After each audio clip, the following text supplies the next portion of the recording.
Title: Shadows Between Us. Chapter 1: The Distance at Home.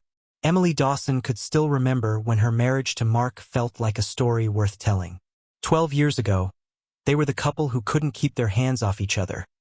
The kind who stayed up until 3 in the morning talking about dreams they were certain they'd reach together. But lately, those nights felt like something from another lifetime. Mark had grown quieter, more consumed with work at the auto shop and his weekend golf games. He came home late, and when he did, his conversations were short. Sometimes he barely looked at her.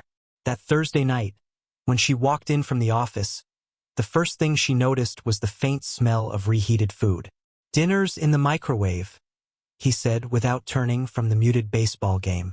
"Thanks," she murmured, setting her bag down. It wasn't anger she felt anymore, just emptiness. Chapter 2: The Man at Work Who Noticed. Daniel Hart was the kind of boss who made you feel like the most important person in the room when he spoke to you. At 45, he had the kind of presence that came from confidence and experience. Tall, broad-shouldered, with a streak of silver at his temples that only made him more striking. Emily had been working under him for almost 2 years, but lately she had begun to notice the way his attention lingered just a fraction longer when they spoke. That afternoon, he'd stopped by her desk, leaning slightly on the edge. "You've been doing incredible work on the Carter account," he said, his voice warm. "I know I don't say this often enough, but I notice, Emily." The way he said her name, like it mattered, sent an unexpected warmth through her. She caught herself thinking about it on the drive home, and again while eating dinner across from Mark, who scrolled absently through his phone. Chapter 3: Late Nights and Lingering Looks. The Carter project demanded long hours, and Daniel insisted on being involved personally. That meant Emily often found herself alone with him in the glass-walled conference room long after most of the staff had gone home. One evening, rain pattered against the tall windows as they reviewed a presentation. She reached for a document at the same time he did. Their fingers brushed. Neither of them moved right away. When she looked up, his gaze was fixed on her in a way that made the room feel warmer. "You're more than good at your job, Emily," he said quietly. "You're remarkable." Her breath caught. She told herself to step back, but instead she smiled. A smile she hadn't felt in months.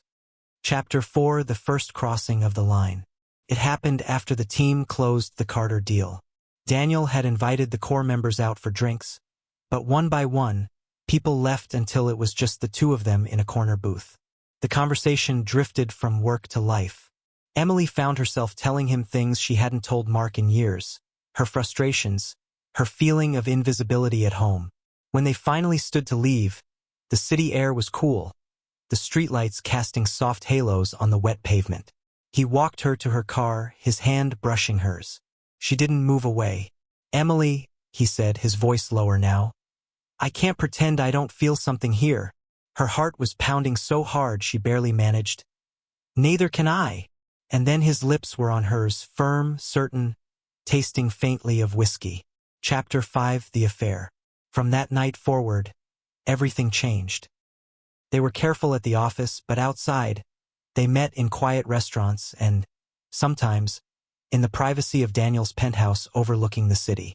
It wasn't just physical. It was the way he listened, the way he noticed the smallest changes. The new earrings she wore, the book she was reading. With him, she felt alive again. But every return home was harder. Mark seemed oblivious, yet the guilt gnawed at her. Still, when Daniel would call her name in that low voice, when he'd brush a lock of hair from her face and look at her like she was the only woman in the world, she couldn't stay away. Chapter 6: Cracks in the Mask. One Saturday morning, Mark found a text on her phone. She'd been careless, leaving it on the kitchen counter while she showered. When she came out, he was sitting at the table, phone in his hand. "Who's Daniel?" he asked, his voice calm but his eyes dark. Her chest tightened. "He's my boss." "And why?" he said slowly. "Is your boss texting you at midnight that he can't stop thinking about you?" Silence filled the space between them. Finally, she whispered, "Mark, don't," he said, standing abruptly. "I don't even know who you are anymore." Chapter 7: Choosing. For days, Mark barely spoke to her. Daniel, on the other hand, told her he didn't want to hide anymore. "I love you, Emily," he said one evening as they stood by his window, the city glowing below. "Leave with me. We can start fresh." It should have been simple, but 12 years of marriage doesn't unravel without pain. She thought about the woman she had been with Mark, about the life they'd built.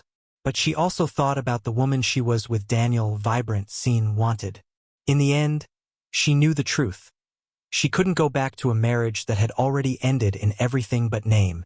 Chapter 8: The New Life. Emily moved out that winter. It wasn't easy. Friends took sides. Her family was disappointed, and the guilt still came in waves. But Daniel stood beside her through it all, steady and unshaken. Months later, they walked hand in hand through the farmer's market on a crisp Saturday morning. She caught her reflection in a shop window. The way she smiled without thinking.